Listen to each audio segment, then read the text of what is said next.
Voilà, je veux vous introduire un serviteur de Dieu. Il a été à l'Écodim, à la grâce. Je crois que quand nous étions à la jeunesse, il était très petit. Donc vraiment, j'ai la joie de vous présenter Jonathan. Tu peux avancer, Jonathan. Je vous le présente en tant que serviteur de Dieu. Est-ce que nous pouvons le recevoir en tant que serviteur de Dieu? Est-ce qu'on peut acclamer très fort pendant que je lui cède la chair? Seigneur, merci d'être avec nous.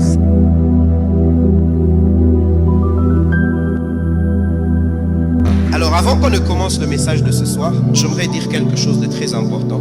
Pendant que papa était en train de conduire la prière, le Seigneur m'a ramené dans le livre de 2 Rois, le chapitre 3, le verset 27. Alors pour la petite histoire, c'est un roi païen. Alors le roi païen se retrouvait face à des adversaires. À partir de 25, vous vous rendez compte qu'il a sacrifié 700 hommes, mais il n'a pas trouvé la solution. Maintenant quand vous lisez le chapitre, le verset 27, vous vous rendez compte qu'il a sacrifié son propre fils. Pendant que papa parlait, Dieu m'a dit de dire à quelqu'un: tu ne vas pas vivre la même histoire que ce fils qui a été sacrifié sans sa propre décision. La Bible déclare: il prit alors son fils, le premier-né. Ça nous fait penser à l'histoire de Dieu qui prit Jésus, le premier-né, n'est-ce pas? Et la Bible précise, il devait régner à sa place. Et on dit, il l'offrit en holocauste. Nulle part on a dit qu'il a demandé la permission à son fils. Ce que j'aimerais que tu comprennes d'abord ce soir, c'est que nous sommes dans un monde des décideurs. Si tu ne décides pas sur ta vie, quelqu'un d'autre décidera à ta place. Si ce fils a été sacrifié par son père, mais nous, notre père nous a sacrifiés à l'éternel. Donc qui veut dire aucune réclamation familiale ne viendra dire qu'on va mourir lorsque Dieu n'a pas dit ça.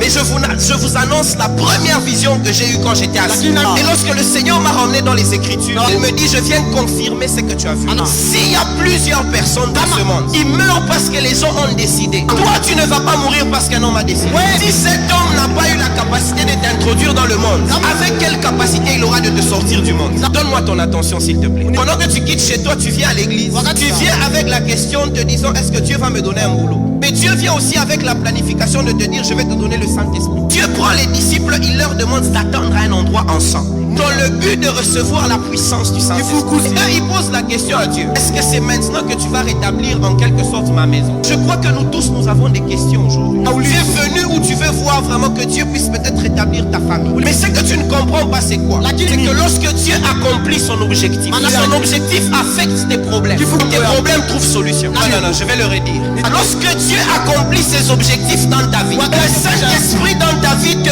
restaure complètement. Et tu te retrouves dans une dimension où tu n'as pas besoin de prier pour certaines choses, mais Dieu le fait. C'est que Dieu me dit pour toi, ta situation, ce n'est pas ton problème, c'est le problème du Père. Mais ton problème, c'est de laisser le Père faire ce qu'il a prévu pour ta vie. Car lorsque Dieu accomplit sa mission, ta mission commence à affecter ton problème en solution. Est-ce que quelqu'un me suit? Dieu peut faire de toi une main, des pieds, une tête, dans l'objectif d'être un soutien pour le corps. Alors maintenant, si tu es une main mais tu n'es pas efficace, ma question pour toi, c'est quoi ta mission dans l'église? Es-tu suffisamment chargé par l'esprit afin d'accomplir ta mission? Est-ce que l'église veut dire à Dieu: moi je sais que je suis les pieds, à partir d'aujourd'hui je travaille afin que je sois fort pour soutenir le corps. Lorsque je dois marcher, je dois aller plus rapidement que les autres parce que j'ai travaillé mes pieds. Je vois que si tu es la tête, que tu dis: je dois emmener les idées qu'il faut afin que personne ne regarde ailleurs à part à l'église.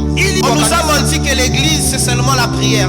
L'église doit régorger les meilleurs entrepreneurs du monde. Parce que l'onction qui était sur Daniel, sur Joseph, a fait que personne ne pouvait interpréter un rêve, mais lui il a pu interpréter le rêve. L'onction du Saint-Esprit te donne des aptitudes que les hommes ne peuvent pas te donner. Voilà pourquoi église, le Saint-Esprit peut même affecter ton travail. Certains problèmes que tu subis dans ton travail, c'est parce que tu veux utiliser tes capacités physiques. Joseph, je ne vois nulle part là où il a étudié le management. Est-ce que peut-être je ne lis pas bien dans ma Bible? Mais quelle dimension lui a donné la capacité de gérer une crise que personne d'autre en Égypte pouvait gérer? Le Saint-Esprit est tellement réel. Lorsque tu lui permets d'être ton ami, lorsque tu lui permets de te remplir, tu deviens différent. Tu es changé en un nouvel homme. C'est que tu ne pouvais pas faire hier. Aujourd'hui les gens diront: où est-ce que ça vient? Ça, c'est l'impact du Saint-Esprit. La soif avec laquelle tu désires certaines choses fera en sorte que tu aies les dons les meilleurs dans ta vie. Est-ce que l'église me suit?